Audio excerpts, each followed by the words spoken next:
So let's move on to our next trainer. It's my privilege to be able to introduce this guy.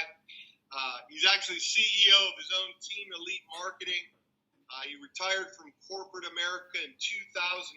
He's been a very successful entrepreneur for the last 12 years. He's went to the top ranks at Diamond in his last two companies. Super smart guy, understands the fact that you got to surround yourself with mentors and continue to raise your lid. He's well on a track to hit Diamond here with Janess. He's a servant-driven guy, and he's got a topic today that's going to help you put together a game plan. You know, you take all these strategies, you take all these philosophies, but you need to have a game plan. He's going to help you be able to structure a game plan for 2016 so you can not only win, but you can win big. So I'm going to turn this call over to none other than Mr. Terrence Gray. Terrence, you with us? I sure am. Thank you so much, Bob. You did a fantastic job. And for everybody who's watching all over the United States and all over the world, frankly, I just want to say congratulations to you guys. I mean, so far, you guys have had a tremendous training from Lisa Carter, from Bob Bearden, and you've got a great one coming up from my good buddy, just an incredible leader, Juan Hernandez. So make sure that you stay tuned. And I want to congratulate everybody who's gathered their groups together for this and made an event out of it, because what a great way to experience this and then be able to afterwards to, kind of compare notes with your team members. Bob said all those great things about me. I love the dude. He's got so much fire and charisma. He's a musician out of Louisiana. But I just want to humanize this just a little bit, guys. I want to let you know that, for all those great things that Bob said about me, I grew up in the projects in the South Bronx of New York City. I don't have a college degree. My dad left when I was 17, but I was blessed to be in the right place at the right time and to have instilled in me by both mom and dad a serious work ethic.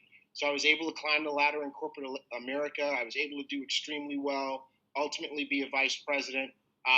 But, just like so many other people, I had my life totally fall apart in 2002, 2003. I went through a couple of years of severe depression, and I lost all my money.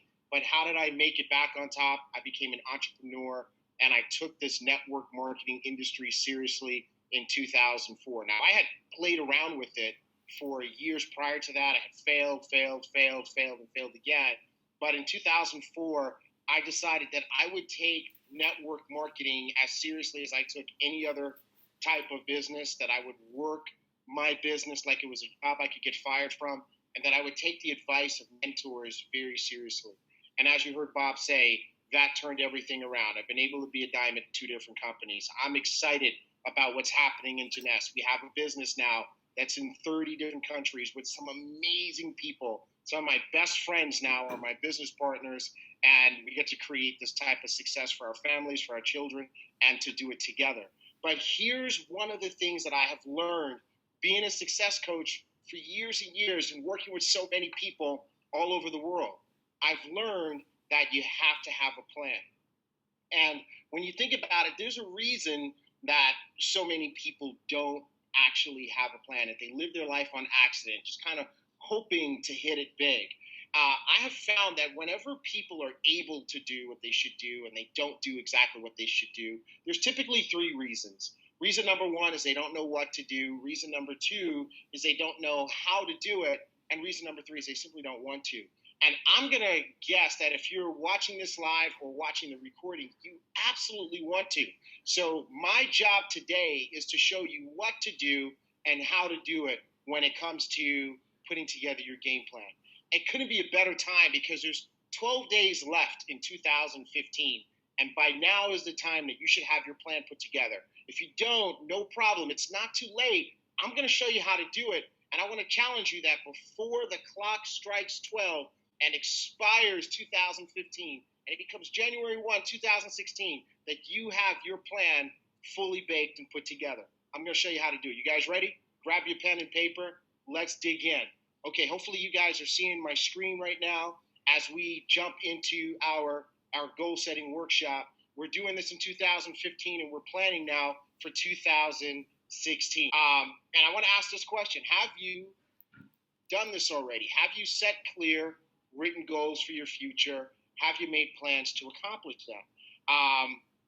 Perhaps you've already heard about the Harvard survey. 1979, Harvard interviewers asked new graduates from the Harvard MBA program if they had written their goals down and made clear plans. 84% of them, surprisingly, had no specific goals written down at all. 13% had goals, but they didn't write them down.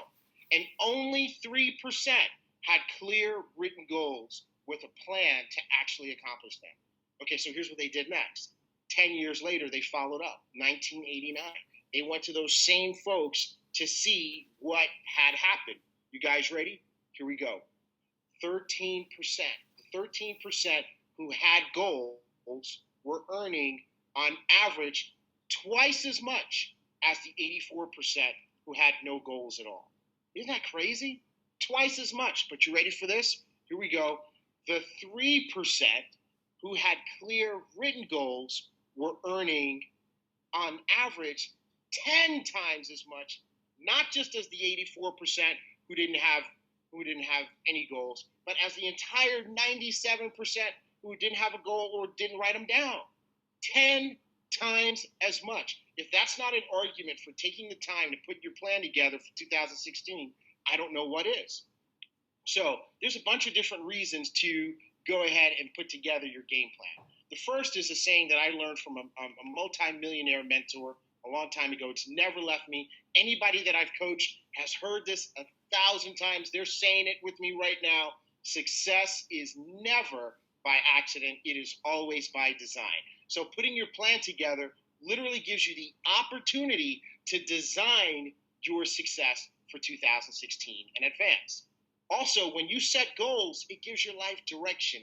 It boosts your motivation, and it actually boosts your self-confidence. I know that even when I have days where I don't have my plan put together, I kind of feel lost. I kind of get these blasé days, or I just kind of feel down and depressed. I don't know what, and I don't know why. Well, it's because I didn't start the day with a clear plan. And so many people, they go through the whole year like that because they're kind of wandering aimlessly through life and through the year, just hoping that they hit their target. If you have your goals written and set out, this is going to give you that motivation. You kind of have that hopefulness of knowing that you're working towards something each day. And here's the thing about goals and dreams. Everybody has a dream, but it doesn't become a goal until you write it down. And when you break it down into steps, that goal actually becomes a plan. And when you actually start to act on that plan, well, that's how the dream actually comes true. So let's talk about how we do this, because this is an exercise that I've been doing for quite some time. And let me just share with you how I actually do it. I actually use a combination of two great goal-setting methods. The first is the RPM method, and that simply stands for results-focused, purpose-driven, massive action plan, right? So that's really what you want to end up putting together for 2016, a results-focused, purpose-driven, massive action plan. Now, the other method that I combine is the SMART method. What is the SMART method? It means that the goals that you write down are specific, that they can be measured, that they're actually things that you really can achieve, and they're realistic, and they have time targets associated with them. So between these two methods, you can put together an excellent plan where you can get some great results. Now, as you're putting this together, you got to ask yourself some questions. You got to have a little bit of self-reflection. Like, what is it that I really want? What's the outcome that I really desire? What's the result that I'm shooting for? And, Lisa touched on this a little bit earlier. It's got to be driven by your why. So what is your why? Not just your little why, but what's your big why? What's the why that makes you cry? What's the why that you don't want to die with on the inside? What's your purpose? Why do you really want to do this? And when we connect with those whys, it's amazing what we can actually achieve. Okay? All right. Now, the last thing is, what do I need to do in order to get that, right? So these are all the components that are going to end up in this plan. Now, here's the thing. So many times what happens is we make this list that is is too big, and we have so many things we become overwhelmed. I want to take some of that off of you right now, because as you make your complete list, what we're going to do is we're going to whittle it down. We're going to identify the ones that are your must, right? Just the must, the 20% of the things you would like to achieve that are going to make 80% of the difference in your life. Put an asterisk next to those.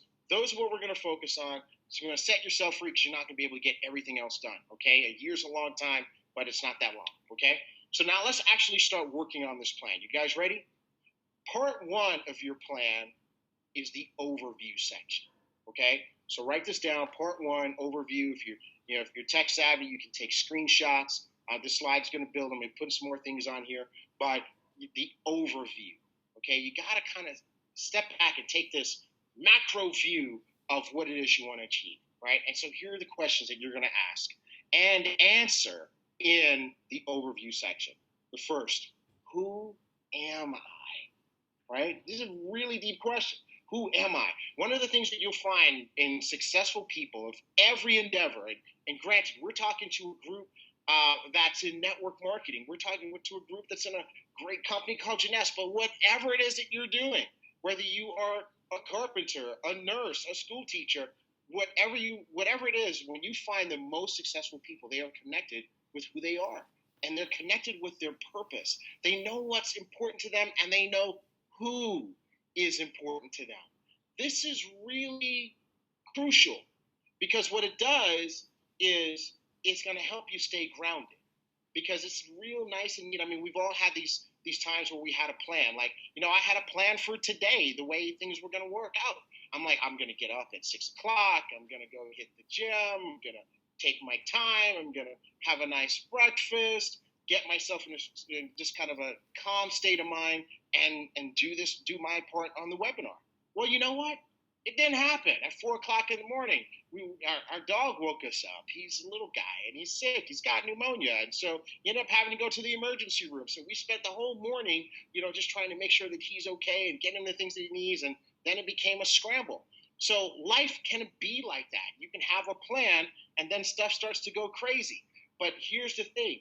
If you take the time to do this part of your plan, the overview, and connect with who you are, your purpose, and the what's important to you, and the who's important to you, when it all starts to get crazy, you won't lose your way. It'll help you to filter opportunities from distractions, because lots of stuff that you don't see right now is going to come to you in 2016. Some of it is opportunity. Some of it is just distraction. What's the litmus test that allows you to identify what's what? This part. Is it with what you are supposed to be doing? See, for me, I know that I'm supposed to be inspirational and motivational, and that I'm about team. I'm about my family, and I'm about my team. So I know that I'm supposed to create success, but it shouldn't be a singular victory just for me. For me to be successful and to be on purpose, other people have to become successful in the process, right? So that helps me measure whether it's an opportunity or a distraction. If I'm the only one who's going to win, it's probably a distraction. So that's really important. If they don't match up, this grounding exercise is going to help you to stay focused. Okay, guys? All right. Part two of the plan. Part two of the plan is to set your goals. And we're going to do this by major life categories. This is not going to be a one-dimensional plan. This is going to be a whole life plan, because it's all got to work together. I love, my mentor, Diamond Director, Adam Vincent Gilmer. He does a 3-day training on this called 80-20-365 to help you get your whole life going together, because it's not just about one piece. It's got all the pieces have got to be there. Now, when people start setting their goals, many people like to set vague goals or general goals. They say things like, I'm going to make a lot of money in 2016. Okay? That's vague. That's general. Or they'll say things like, I'm going to lose weight in 2016. Again, vague or general. Or I'm going to, I'm going to make some new friends. Well, here's what happens. When your goals are vague, when your goals are general, you are being non-committal. It's betraying that you don't really want to make a commitment to your goals. Now, why is that people don't want to make a commitment to the goals? Well, that's fear speaking, right? What are they afraid of? Well, they might be afraid to lose, right? They might be afraid that if I'm this specific, I might not get it, right? Sometimes people are even afraid to succeed. They're afraid of, because of some programming issues, they're afraid of what success might mean for them.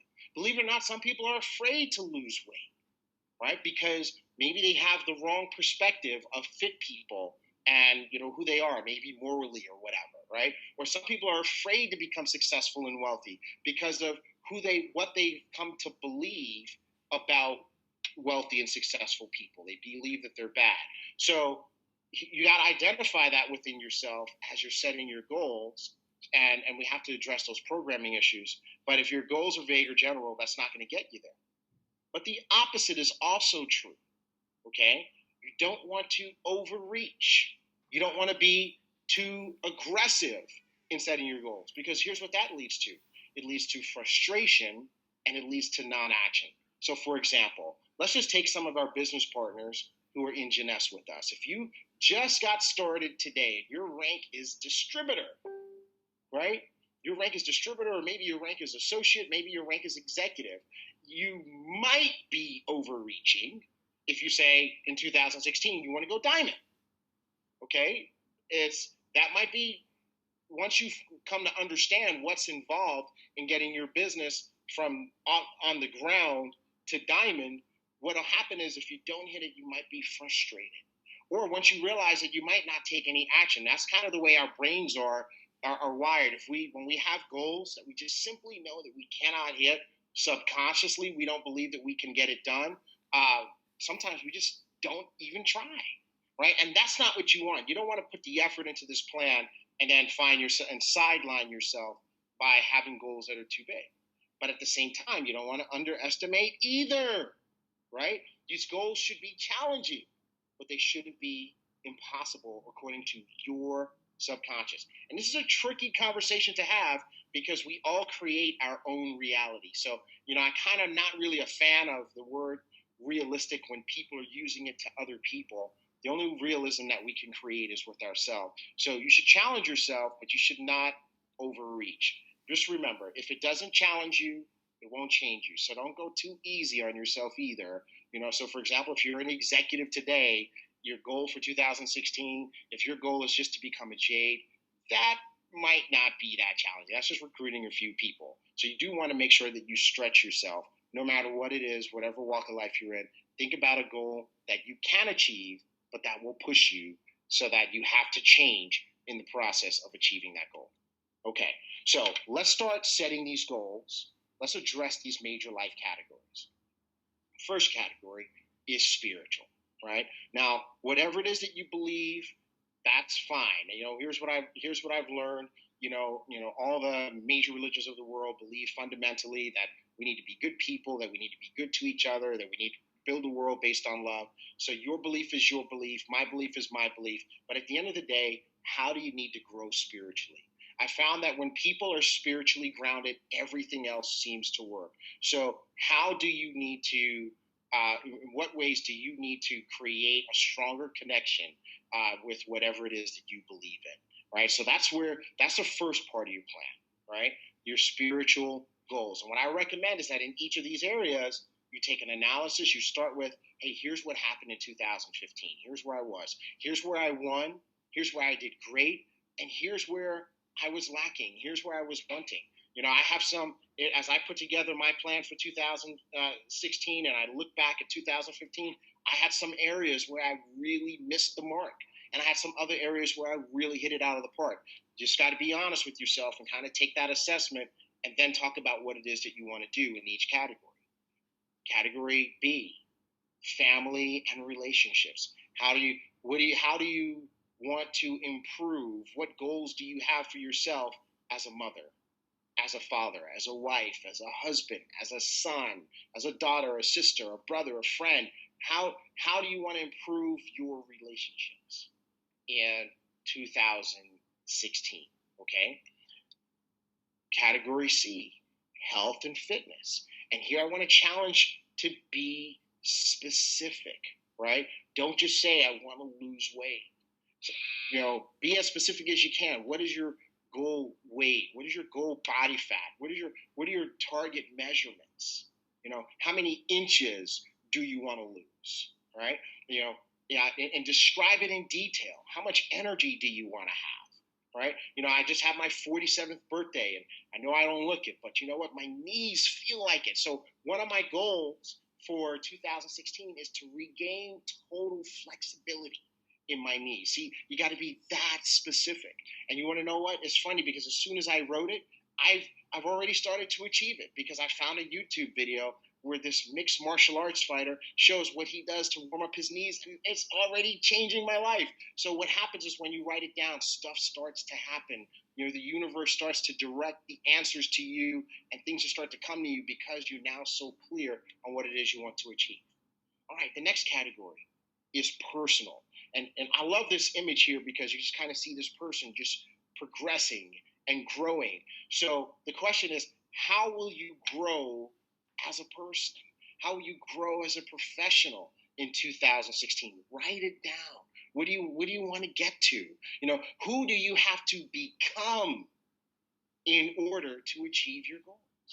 Who do you have to become? See, because if you want to go someplace that you've never been before, you'll need to become someone that you've never been before. Success is not something that you go chase down. Success is something that you attract.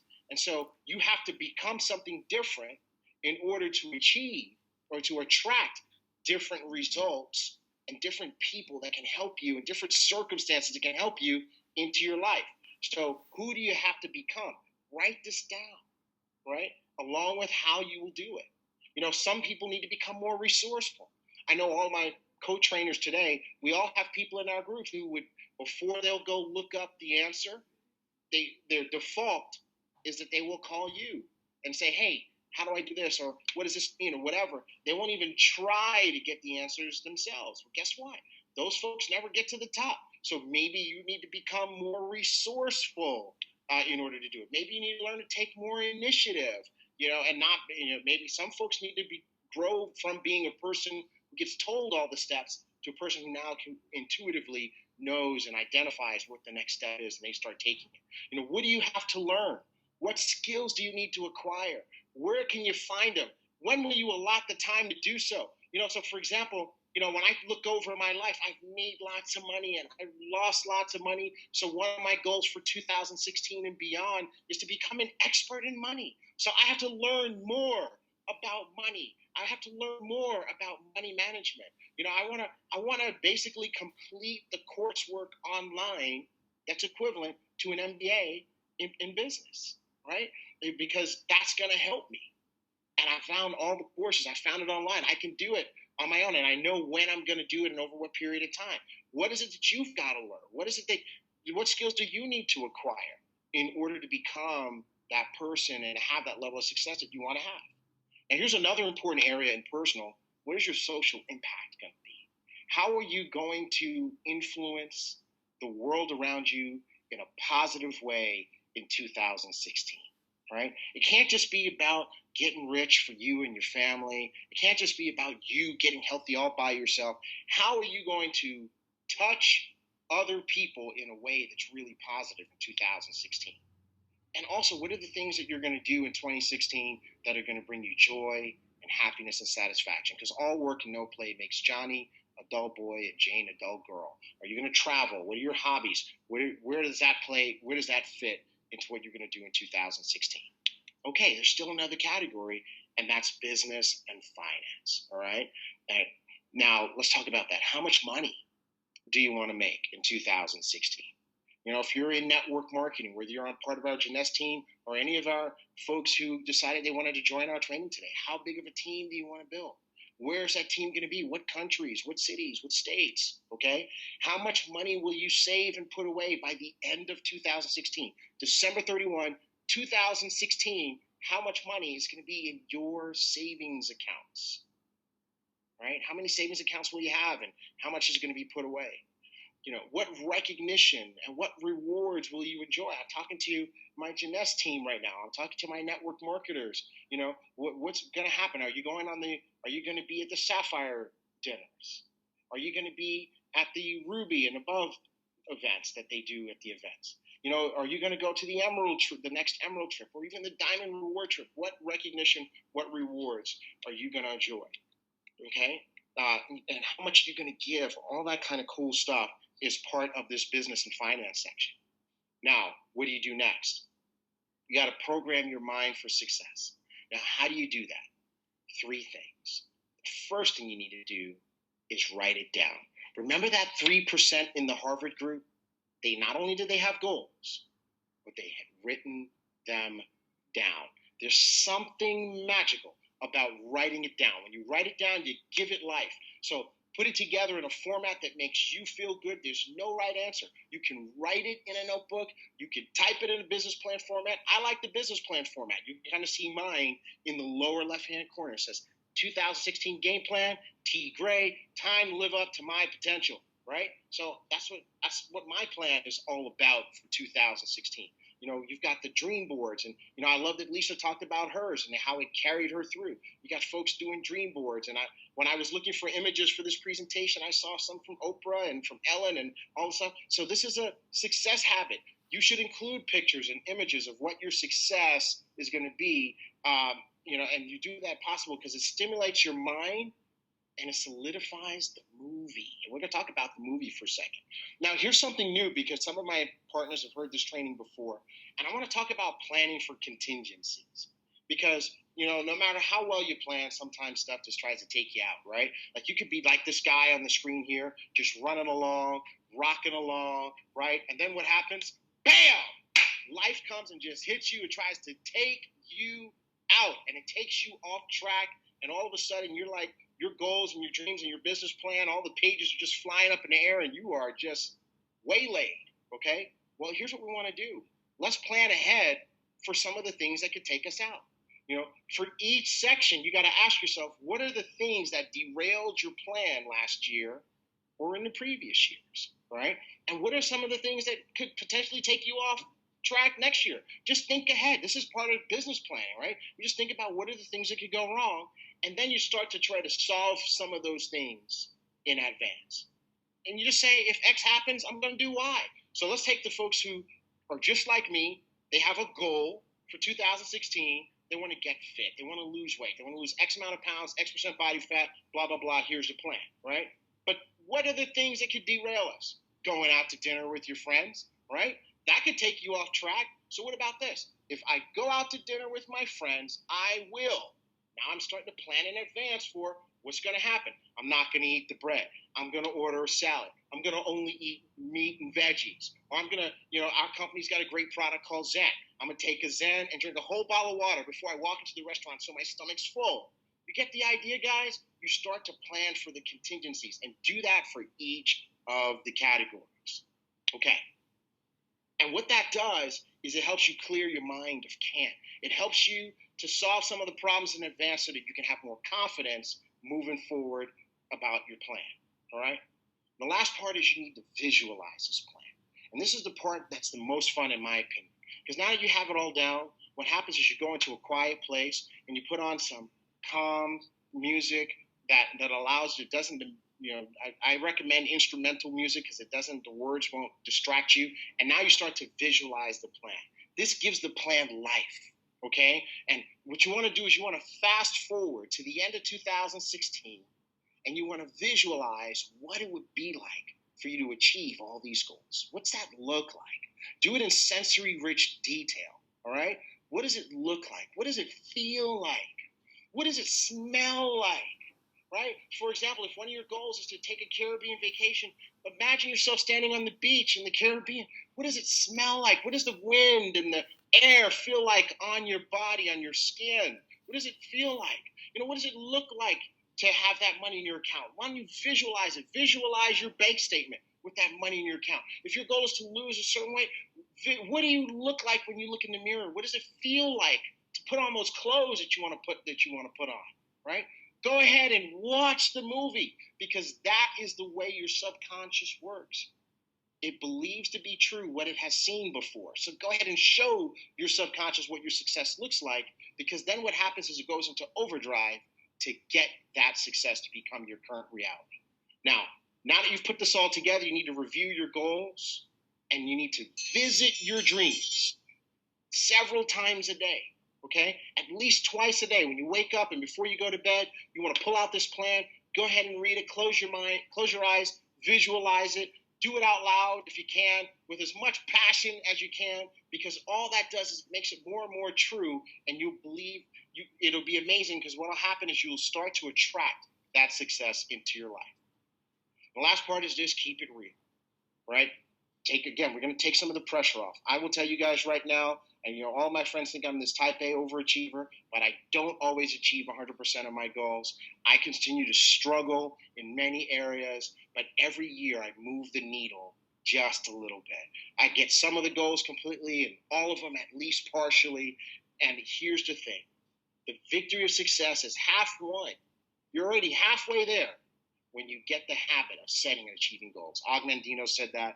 He's one of the greatest of all times. So that said, folks, it's been an honor to share this with you. And I want to wish you guys a prosperous and successful 2016. I hope you guys do your plans. And we'll make sure that this video gets up on my YouTube site, youtube.com/T.Gray wins. Definitely, I want to encourage you guys, if you are friends of mine somewhere on Facebook or whatever, definitely make sure that you let me know that you've done this, and love to definitely stay in touch with you guys and communicate.